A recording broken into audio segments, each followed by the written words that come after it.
Hi guys, welcome back to our channel. So இன்றைக்கி நம்ம சேனலில் என்ன விஷயம் பற்றி பேச போகிறோம்னு பார்த்தீங்கன்னா, ஸோ நமக்கு வந்து ஆல்ரெடி உங்களுக்கு நாங்கள் சொல்லியிருக்கோம்.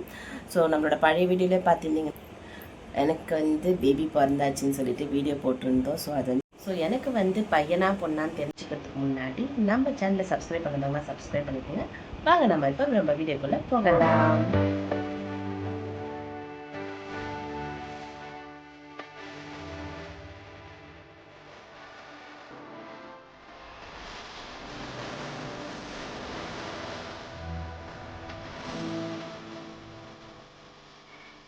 பார்த்தீங்கன்னா வந்து குழந்த பிறந்தாச்சு. ஸோ வந்து நாங்கள் டிஸ்சார்ஜ் ஆகியும் வீட்டுக்கும் வந்துவிட்டோம். ஸோ வந்து நிறைய ஸ்டிச்சஸ் போட்டிருந்தாங்க. எனக்கு வந்து ரொம்ப ஸ்ட்ரெயினாக இருந்துச்சு. அதனால தான் எங்களால் கண்டினியூவாக வீடியோ போட முடியல. லென்த் வீடியோ பார்த்திங்கன்னா எங்களால் கண்டினியூவாக போட முடியல. நிறைய பேர் கமெண்ட்டில் கேட்ட விஷயம் என்னென்னு பார்த்தீங்கன்னா, பையனா பொண்ணா அதுதான் கேட்டுருந்தாங்க. இவங்க ஸ்ட்ரெச்சிங்ஸ் நிறையா போட்டதுனால டான்ஸ் ஆட முடியல. நிறைய பேர் ஏன் டான்ஸிங் வீடியோ போடலைன்னு கேட்டிருந்தீங்க. தையல் சரியாக வருது முடிக்கும், கொஞ்சம் டான்ஸிங் வீடியோ வராது. காமெடி வீடியோ தான் போட்டுன்னு இருக்கோம். அதுலேயும் காமெடி வீடியோ போட்டு நிறைய பேர் கழுவி ஊற்றுனீங்க. நேரில்லாம் ஊற்றுனீங்க, கமெண்டில் ஊற்றலை, நேராக பார்த்தே ஊற்றுனீங்க, கழுவி ஊற்றுனீங்க. இருந்தாலும் அதை பொருட்படுத்தாமல் மறுபடியும் அதை தான் போட போகிறோம். அதனால பார்த்துதான் ஆகணும். கோச்சிக்காமல் பொறுத்துக்கணும். ஏன்னா இப்போதைக்கு நம்மளால் விலாக்ஸ் எதுவுமே எடுக்க முடியாது. ஏன்னா வந்து பேபி வந்து கொஞ்சம் க்ரோத் ஆகட்டும்னு பார்க்குறோம். கண்டினியூவாக நம்மளால வீடியோ போட முடியல. ஸோ வந்து நான் வந்து பார்த்திங்கன்னா அம்மா வீட்டில் தான் இருக்கிறேன். ஸோ 5 months நான் இங்கே ஸ்டே பண்ணிவிட்டு அதுக்கப்புறம் தான் எங்கள் மாமியார் வீட்டுக்கே போவேன். ஸோ அதே மாதிரி பார்த்திங்கன்னா நான் வந்து லேபர் வார்டில் பார்த்திங்கன்னா 1 week கிட்டத்தட்ட 1 week கிட்ட இருந்தேன். அந்த 1 week பார்த்திங்கன்னா எனக்கு 4 days கண்டினியூவாக ரொம்ப பெயின் அதிகமாகவே இருந்துச்சு. என்னால் ரொம்ப ஸ்ட்ரெயின் பண்ண முடியல, ரொம்ப கஷ்டப்பட்டேன். 4 நாளாக பார்த்திங்கன்னா அம்மா கூடவே இருந்தாங்க. அம்மாவை தான் ரொம்ப வந்து நான் கஷ்டப்பட்டுட்டேன். ஸோ ஆல்ரெடி அவங்களுக்கு வந்து பிபி இருக்குது. அவங்கள வந்து ரொம்ப டென்ஷன் பண்ணி விட்டுட்டேன். எனக்கு பெயின் வரும்போது நான் அவங்கள போட்டு ரொம்ப ப்ரெஸ் பண்ணி அவங்க உடம்பு வலியே எடுத்துக்கிச்சு. ஸோ லேபர் வார்ட்லேயும் பார்த்திங்கன்னா அம்மா தான் எனக்கு கூடவே இருந்தாங்க. கண்டிப்பாக அம்மா இல்லைன்னா அதனால் குழந்தை பெற்று எடுத்துருக்கவே முடியாது. அம்மா நான் சும்மா இல்லைடா, எங்கள் அம்மா மட்டும் சொல்கிறேன். எங்கள் அம்மா தான் கூட இருந்தாங்க. ஆமாம், கூட இருந்தாங்க. பட் வந்து நைட்டு வந்து ஸ்டே பண்ணாங்க தானே, அதெல்லாம் இல்லைன்னு சொல்ல மாட்டேன் இல்லை ஃப்ரெண்ட்ஸ். ஆனால் எங்கள் அம்மா மட்டும் சொல்லினே இருக்கா ஃப்ரெண்ட்ஸ். எங்கள் அம்மா தான் கூட இருந்தாங்க, ஆனால் எங்கள் அம்மா பற்றி பேச மாட்டேறாங்க. எங்கள் மாமியாருமே நான் அம்மா தான் கூப்பிடுவேன். ஸோ இன்றைக்குமே நான் வந்து அத்தன் கூட்டதே கிடையாது. நானும் அம்மா தான் கூப்பிடுவேன். ஐயா அம்மா தானே கூப்பிடுவேன். எனக்கு அது அத்தன் கூட்டு பார்த்துருக்கியா? சரிம்மா. போய் நான் வந்து அம்மான்னு தான் கூப்பிடுவேன்னு சொல்லி இருக்குமே அத்தனை கூட்டது கிடையாது. இவர் தான் எனக்கு கிண்டல் பண்ணிகிட்டே இருக்காரு. ஸோ யாரும் போய் சொல்கிறாங்க. மாமா நான் என்னைக்காவது வந்து அத்தனை கூட்டு ஐயோ மாமா நான் என்னைக்காவது அத்தனை கூட்டுருக்கேன்னா அம்மா தான் கூப்பிடுவேனே. இவர் நம்பாதீங்க, இவர் போய் சொல்கிறேன். ஒன்று எடுத்துக்கணும். இந்த பார்த்தீங்கன்னா நான் எப்பயுமே அம்மா தான் கூப்பிடுவேன். ஸோ வந்து எங்கள் அம்மா பார்த்தீங்கன்னா எனக்கு ஏன் வந்து ரொம்ப ஸ்பெஷல் நான் சொல்கிறேன்னா, அந்த டெலிவரி டைம்லேயும் சரி லேபர் வார்டு உள்ளாரையும் அவங்க தான் இருந்தாங்க. அதுக்கு முன்னாடி 2 நாள் என் கூட நைட்டு ஸ்டே பண்ணாங்க. ஸோ அந்த 2 நாளுமே பார்த்தீங்கன்னா வந்து அவங்கள ரொம்ப நான் வந்து கஷ்டப்பட்டுட்டேன். இப்போ எங்கள் மாமியார் வந்து பார்த்தாங்கன்னா அவங்க வந்து பார்த்தாங்க, என்னை கேர் பண்ணிக்கினாங்க. நான் அதெல்லாம் இல்லைன்னு சொல்ல மாட்டேன், கூட ஸ்டே பண்ணாங்க. பட் வந்து எனக்கு வலின்னு ஒன்று வரும்போது அம்மாவை வந்து நான் அவ்வளோ அழுத்து நான் அவங்கள போட்டு எனக்கு அவங்க உடம்பு வலி எடுத்துருச்சு. அவங்கள போட்டு இறுக்கி கழுத்தெல்லாம் நெரிச்சு அவ்வளோ இது பண்ணிட்டு ஸ்ட்ரெயின் பண்ணிவிட்டேன் அவங்கள. ஸோ நான் அந்த அளவுக்கு அவங்கள பண்ணியிருக்கேன். இதே எங்கள் மாமியார்னா நம்ம வந்து இப்போ அம்மா அளவுக்கு நம்ம வந்து மாமியார்கிட்ட போயிட்டு நம்ம அந்த மாதிரி பண்ண மாட்டோம். இவங்க சொல்கிறாங்க, இப்போ தான் சொன்னாங்க பார்த்தீங்களா, அம்மான்னு சொல்ல மாமியார்னு சொல்ல மாட்டேன் பார்த்தீங்களா, இதுதான் இவங்க. அது இல்லாமல் நான் கேட்டேன் எங்கள் அம்மா இருக்கட்டுமான்னு கேட்டேன். இல்லை எங்கள் அம்மாவை வர சொல்லுன்னு இவங்க தான் சொன்னாங்க. ஆனால் இப்போ அவங்க அம்மா தான் பார்த்தாங்க, அவங்க அம்மா தான் பண்ணாங்கன்னு சொல்லியிருக்காங்க.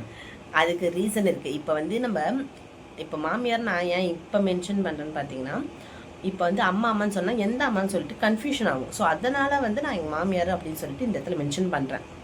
ஆமாம் கரெக்டு தானே. ஸோ பார்த்தீங்கன்னா அதனால தான் வந்து எங்கள் அம்மா என் கூட இருக்கணும்னு ஏன் சொன்னேன்னா, நான் வந்து அந்த இப்போது நம்ம ஒரு அம்மா கிட்ட தான் வந்து எல்லாத்தையுமே வந்து நம்ம ஷேர் பண்ணிப்போம்.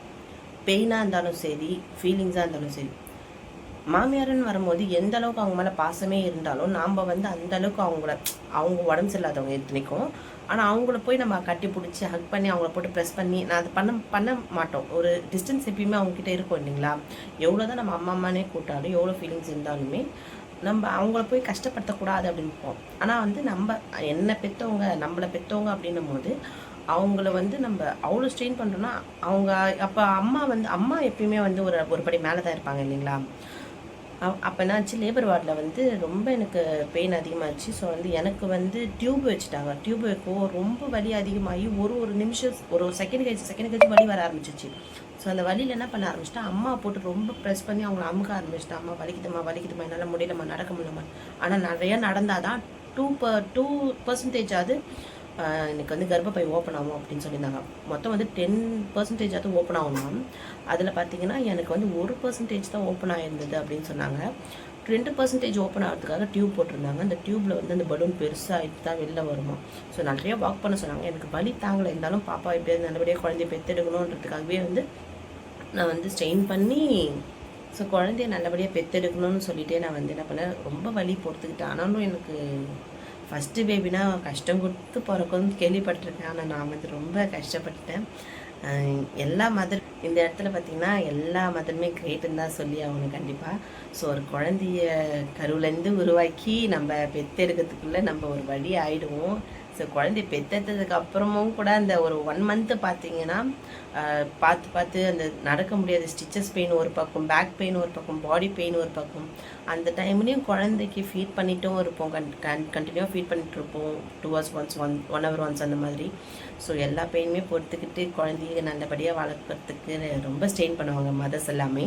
சொல்கிறாங்க இந்த இடத்துல எல்லா மதருமே ரொம்ப குட் சொல்கிறாங்க அவங்க. சரி ஃப்ரெண்ட்ஸ், என்ன குழந்தைன்னு கேட்டிங்கல்ல. ஸோ நம்ம எங்கேயோ கதைக்கு போயிட்டோம். ஸோ வந்து பார்த்திங்கன்னா நான் குழந்தை பிறந்துருச்சு. எனக்கு வந்து குழந்தை பிறந்த தேதி பார்த்திங்கன்னா April 12 அன்றைக்கி தான், ஜூலியஸ் ஃபீஸ்ட் அன்றைக்கி என்னோடய குழந்தை பிறந்தாங்க.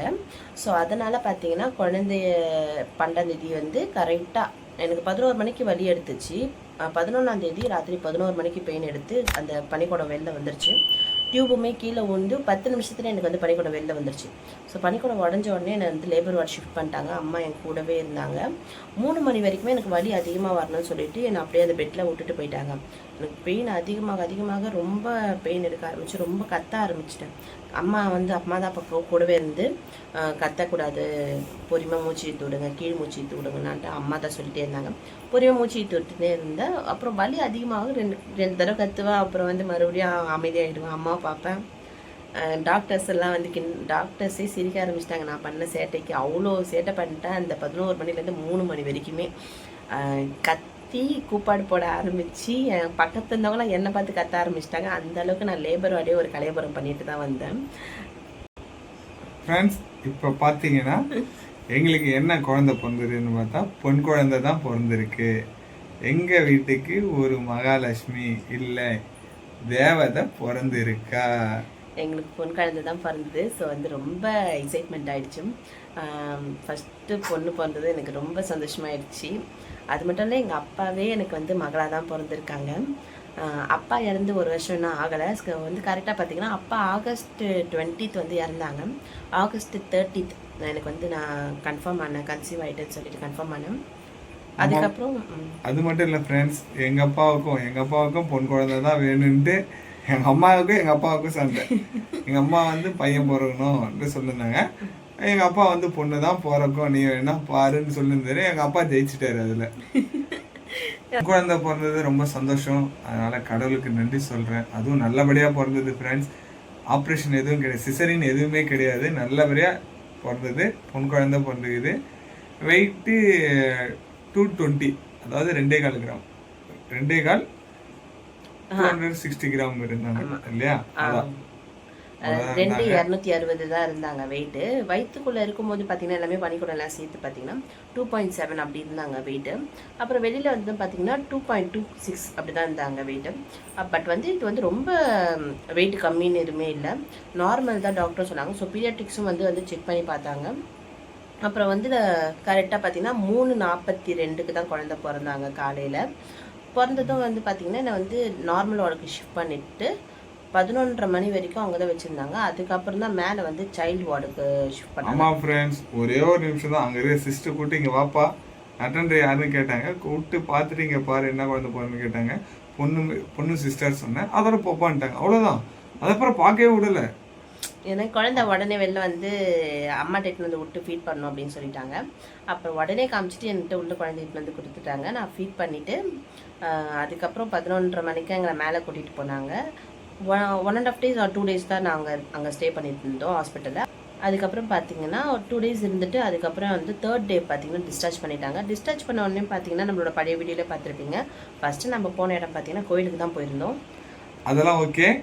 அடுத்து என்ன பண்ணலான்றதை வீடியோ கமெண்ட்டில் போடுங்க. இப்போ பாப்பா அழுகுறாங்க, இவங்க ஃபீட் வேறு பண்ணணும். ரொம்ப நேரம் வீடியோவும் எடுக்க முடியாது. சரிங்களா? இந்த வீடியோ பிடிச்சிருந்தனா லைக் பண்ணுங்க, ஷேர் பண்ணுங்க, கமெண்ட் பண்ணுங்க. தொடர்ந்து நம்ம சேனலை பார்க்கறதுக்கு சப்ஸ்கிரைப் பண்ணுங்க. தேங்க்ஸ் ஃபார் வாட்சிங்.